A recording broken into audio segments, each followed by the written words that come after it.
this is where we see the UK economy running into trouble. The share of workers who are employed has just recovered to 75.5% as of October of last year. That's still well below the peak pre-pandemic of February 2020, 76.6%. So this is the employment rate of workers 16 to 24.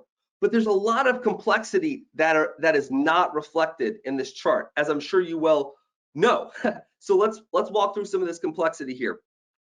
Number one, COVID and Brexit caused a huge exodus of EU nationals, workers, some estimates of 1.3 million workers leaving the UK to their country of origin.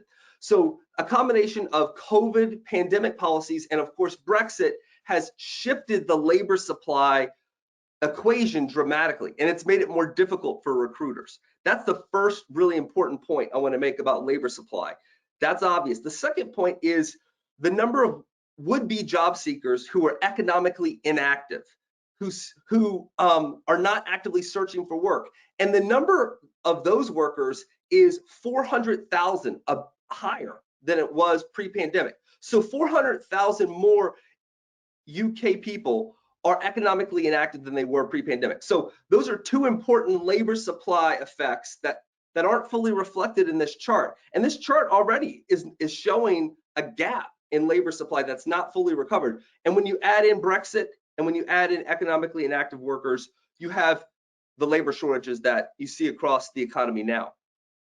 This is a really great chart that I am crediting from Tony Wilson at the Institute for Employment Studies, probably the best economist I like to learn from about the UK labor market.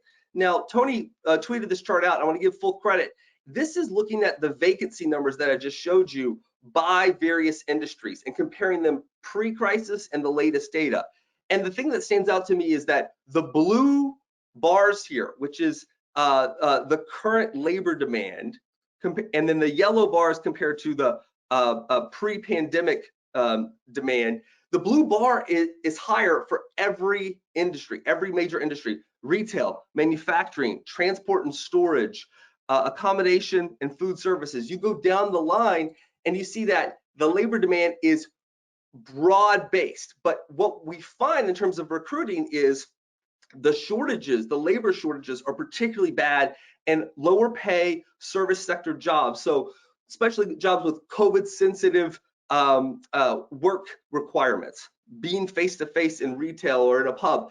Those requirements are making it harder to recruit workers, and especially when they offer lower pay, this is a problem. This is a problem for recruiters in those industries.